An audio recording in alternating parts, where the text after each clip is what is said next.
ماموں ہماری نانی اماں کے گھر کے اکلوتے چراغ ہیں، اس لیے نانا ابا نے شروع سے ہی انہیں کچھ ڈھیل دے رکھی تھی۔ کھاتے پیتے گھرانے سے تعلق تھا، دو بہنوں کے ایک ہی بھائی تھے، ماں کی طرف سے بھی نرمی اور محبت حد سے بڑھ کر ملی تو بگڑ گئے، اپنی مرضی کے مالک ہو گئے، نہ کسی کی سنتے تھے اور نہ مانتے تھے، بس جو جی میں آتا کر گزرتے تھے۔ اچھن میاں کی یار باشی حد سے بڑی تو نانی اماں نے دباؤ ڈالنا شروع کر دیا کہ اب تم شادی کر لو، تمہیں بھی سکون مل جائے گا اور مجھے بھی۔ مگر ماموں کا نظریہ عورتوں کے بارے میں کچھ عجیب و غریب ہو چکا تھا۔ شاید انہیں صرف آزاد خیال عورتیں ہی ملی تھیں، گھریلو، صابر، وفاشار اور ایثار کرنے والی ہستیوں کا ان کے ذہن میں کوئی تصور نہ تھا۔ یہی وجہ تھی کہ جب بھی نانی اماں کہتی اچھا اب تم شادی کر ہی لو، تو وہ ہمیشہ یہی جواب دیتے کہ چھوڑو باتیں، سب عورتیں ایک سی ہوتی ہیں، مجھ کو عورت ذات پر اعتبار نہیں۔ نانی یہ سب باتیں سن کر سر پکڑ کر بیٹھ جاتی۔ میری والدہ چونکہ ماموں سے بڑی ہیں، اس لیے ماموں امی جان کی کافی عزت کرتے ہیں۔ امی نے بھی بارہا سمجھایا کہ تمہاری سوچ غلط ہے، پانچوں انگلیاں برابر نہیں ہوتی، دنیا میں سبھی تو برے نہیں ہوتے، ایسی عورتوں کی بھی کمی نہیں جو اپنے گھر کی مضبوط چوکھٹ کی طرح ہوتی ہیں، جو گھر کی عزت ہوتی ہیں، شوہر کی ناموس پر جان قربان کر دیتی ہیں۔ مگر ماموں کی سمجھ میں یہ بات نہ آتی۔ ان کی سوسائٹی ہی ایسی تھی جہاں عورت کی عزت نہیں کی جاتی تھی، اور ان کا واسطہ بھی صنف نازک کے ایسے طبقے سے رہا تھا جن کے پاس نسوانیت کے تقدس کا کوئی تصور نہ تھا۔ امی اور نانی جان ماموں کو سمجھا سمجھا کر خاموش ہو گئی۔ سال، 2 سال یوں ہی گزر گئے، پھر نہ جانے کیا حادثہ ہوا کہ ایک روز ماموں گھر آتے ہی ماں کا گھٹنا پکڑ کر بیٹھ گئے۔ اماں اب تم میری شادی کر دو، مگر دیہان سے رشتہ طے کرنا، میں کسی ایسی لڑکی سے ہرگز شادی نہ کروں گا جو پہلے کسی کو دل میں بسا چکی ہو۔ مجھے تو بالکل ایسی چھوٹی موٹی سی بیوی چاہیے جس کی پرورش 7 پردوں میں ہوئی ہو، کبھی کسی پرندے نے بھی اسے اپنے آنگن میں نہ دیکھا ہو۔ نانی اماں نے کہا اچھا اچھا، ایسی ہی ہوگی، تو پہلے شادی پر راضی تو ہو جا۔ اب لڑکی کی تلاش شروع ہوئی۔ جو رشتہ نانی اماں دیکھ کر آتی ماموں سے رد کر دیتے۔ امی جان نے بھی بہت کوششیں کی، مگر انہیں کسی کے انتخاب پر اعتماد نہ تھا۔ وہ یہی کہتے کہ مجھے ڈر ہے کہ پہلے سے ہی آزاد نہ ہو، اپنے کسی کزن وغیرہ سے تو جان پہچان ہو چکی ہوگی، اس لیے لڑکی کے ساتھ ساتھ اس کے کزن کی بھی پڑتال ہونے لگی۔ کتنے ہیں، کہاں رہتے ہیں، گھر میں آتے ہیں یا نہیں، آتے ہیں تو کتنی دیر بیٹھتے ہیں۔ ظاہر ہے اس طرح رشتہ حاصل کرنا مشکل ہی نہیں، ناممکن ہو گیا۔ نانی اماں اور امی جان تنگ آ گئیں، کہنے لگیں کہ اس لڑکے کا تو دماغ خراب ہو گیا ہے، یہ نہ سرائیوں میں پھنسے نہ تنکوں میں، اتنی برائی اس کے ذہن پر سوار ہو گئی ہے کہ اب شرافت پر سے اس کا ایمان ہی اٹھ گیا ہے۔ اس کی شادی نہیں ہو سکتی، عمر بھر کنوارا ہی رہے گا، ورنہ شک اس کی خوشیوں کو کھا جائے گا۔ ہم سب مایوس ہو گئے تھے۔ جب سب بیٹھ رہے تو اللہ کی کرنی کہ امریکہ سے ہماری خالہ ملنے آ گئی۔ امی جان نے ان سے ذکر کیا، وہ کہنے لگی کہ 7 پردوں میں پلنے والی ایک لڑکی ہے تو، اور وہ میری نند ہے۔ میرے سسرال کا ماحول نہایت پاکیزہ ہے، لڑکیوں پر ہمارے گھر میں اتنی سختی کی جاتی ہے کہ انہیں کھڑکی اور دروازوں سے جھانکنے کی بھی اجازت نہیں۔ میری نند سمینہ 15 سال کی ہو چکی ہے، آج تک گھر سے باہر قدم نہیں نکالا اپنے آنگن کے سوا، باہر کا آسمان اس نے کبھی نہیں دیکھا۔ یقین نہیں آتا تو خود جا کر اپنی آنکھوں سے دیکھ لو۔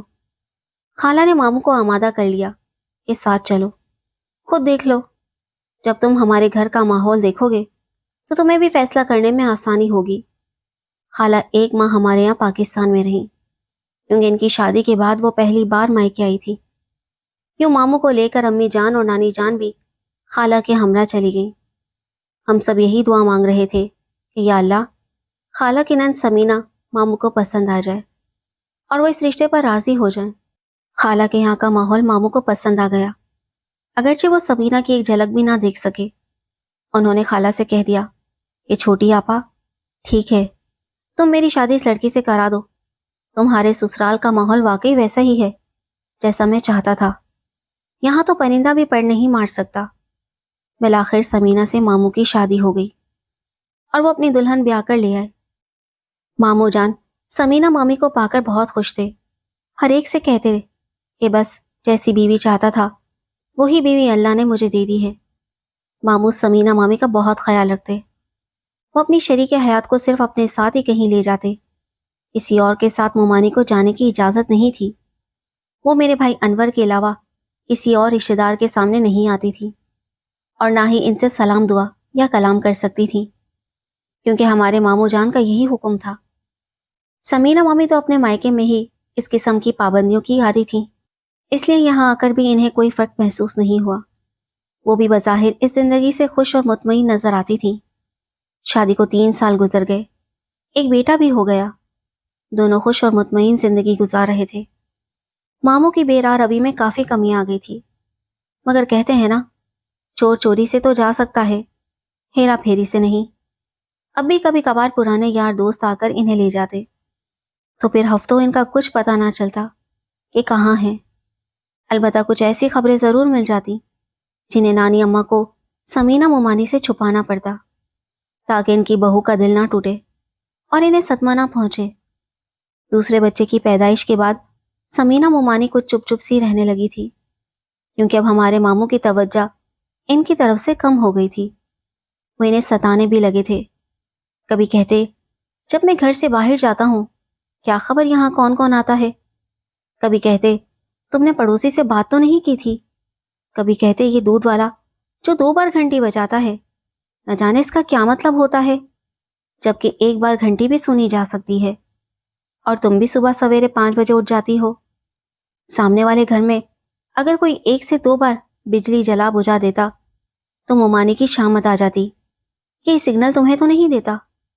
इन बातों ने बेचारी मोमानी को कुछ इस तरह हवास बाख्ता कर दिया कि वो बात बात पर चौंकने लगी और इन्हें झुरझुरियां आने लगी। मामू की शकी तबीयत ने मोमानी को चैन ना लेने दिया। वो अपनी बीवी को तंजिया बातों से हर वक्त दबाव में रखते, ऐसी महीन चुटकियां लेते कि बेचारी बौखलाकर सास के दामन में पनाह ढूंढने लगती। इस रोज भी कोई खास बात ना थी। मामू कहीं बाहर गए हुए थे। समीना मोमानी ने नहाकर जुम्मे की नमाज पढ़ी और कमरे में आकर बैठ गई। हमारी नानी अम्मा के भाई के बेटे असद इस रोज मुद्दत बाद अचानक आ गए। पहले वो लाहौर में रहते थे। अपनी फूफी के घर का पता पूछते पूछते आ निकले। इन्हें खबर ना थी कि मामू कैसे मिजाज के आदमी हैं। वो बेतकल्लुफी से मामू के कमरे में आ गए, जहां मोमानी बैठी थी। वो इनके सामने रखी कुर्सी पर बैठ गए और मोमानी से खैरियत दरियाफ्त करने लगे। बेचारी मोमानी असद की मौजूदगी से घबरा गई। उन्होंने पहले कभी अपनी सास के इस रिश्तेदार को नहीं देखा था।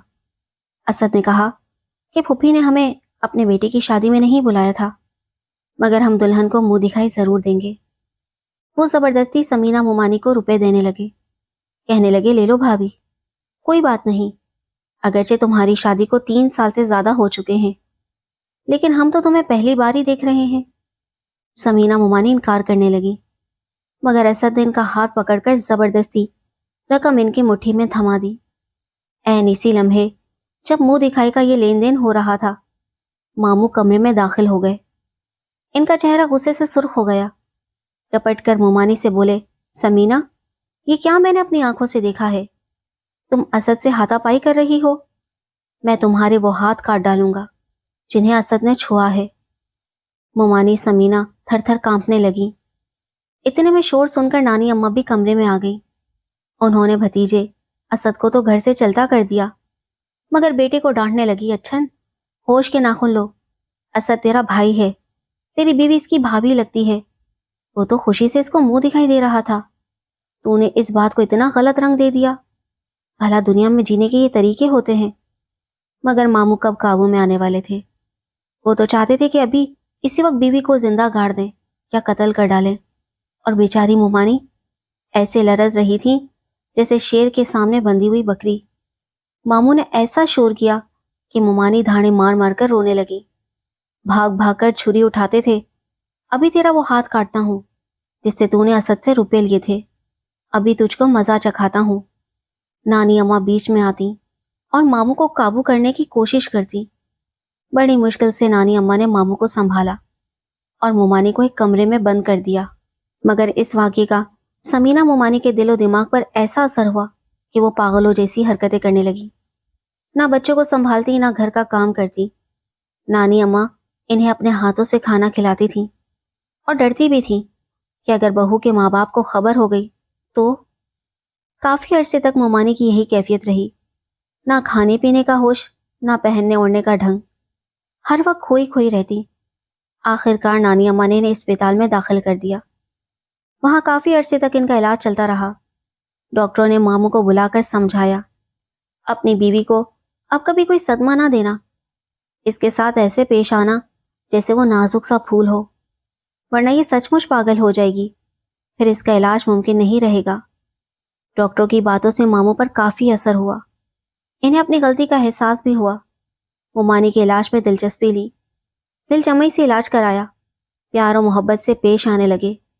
मोमानी ठीक होकर घर आ गई। मामू मुतमईन हो गए कि बच्चों की माँ ठीक हो गई है, और नानी अम्मा भी खुश थी कि बहू बेटे के दरमियान पैदा हुई गलतफहमी दूर हो गई है। बकरा ईद का दूसरा दिन था। मामू तैयार होकर कहीं जाने लगे। मोमानी ने पूछा, कहाँ जा रहे हैं? मामू कहने लगे, मैं तो अपने दोस्तों से ईद मिलने जा रहा हूँ, तो मनवर से कहना बच्चों को घुमा फिरा लाए, बल्कि तुम और अम्मा भी चली जाना। एक बात मैं आपको बताना भूल गई कि डॉक्टर ने मामू को सख्ती से हिदायत की थी कि बीवी को सैरो तफरी और घुमाने फिराने जरूर ले जाया करें, और इस पर ज्यादा सख्ती ना किया करें।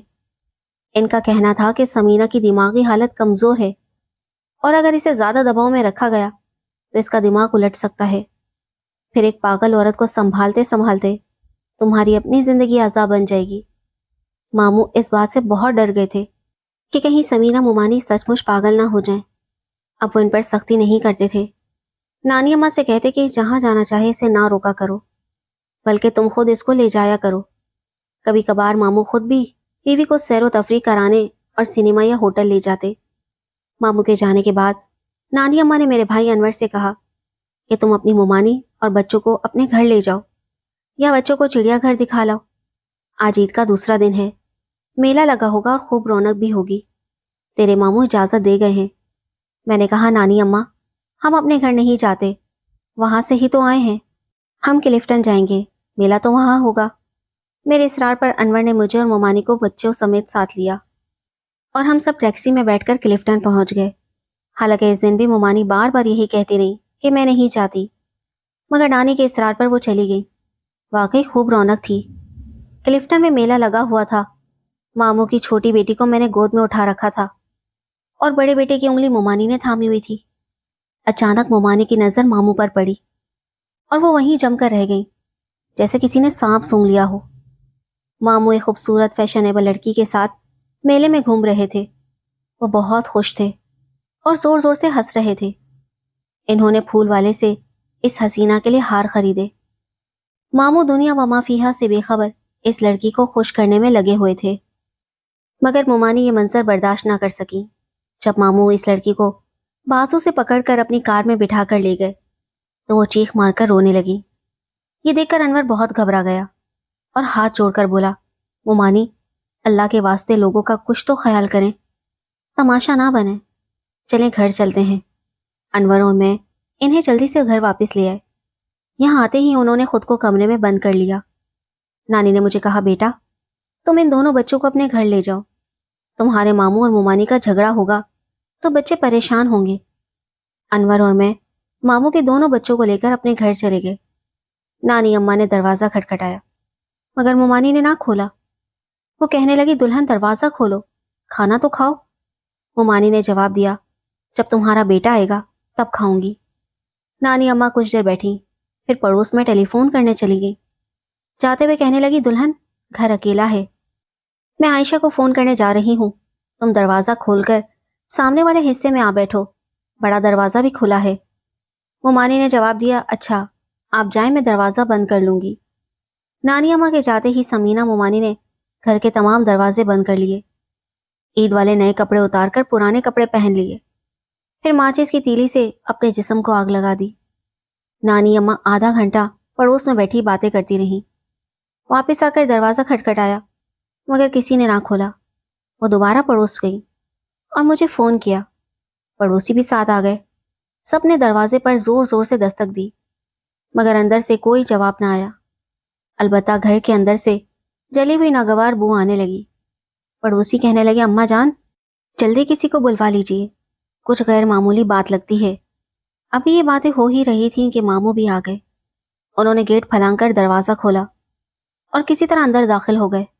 ممانی جل چکی تھی مگر ابھی ہوش میں تھی اور کرا رہی تھی۔ ماموں کو دیکھ کر بس اتنا کہا، مجھ کو پردیسی جان کر دکھ دیتے تھے، الزام مجھ پر لگاتے تھے اور برائی خود کرتے تھے۔ اب میں نہ رہوں گی تو کس کو ستاؤ گے، کس پر جھوٹے الزامات لگاؤ گے؟ ماموں روتے رہے۔ سمینہ ممانی بے ہوش ہو گئی۔ انہیں اسپتال لے جایا گیا مگر وہ راستے ہی میں دم توڑ گئی۔ ماموں اس کے بعد بالکل بدل گئے۔ اب وہ کھوئے کھوئے رہتے ہیں، خود کو بیوی کی موت کا ذمہ دار گردانتے ہیں۔ پڑوسی تو کہتے ہیں کہ بیچاری کو دوسرے ملک سے بیاہ کر لائے، پھر ساس اور نندوں نے منہ پر کپڑا باندھا ہوگا اور شوہر نے جلا دیا ہوگا، مگر حقیقت یہ نہیں ہے۔ جو حقیقت ہے وہ میں نے بیان کر دی ہے، کیونکہ یہ واقعہ ہمارے اپنے گھر کا ہے۔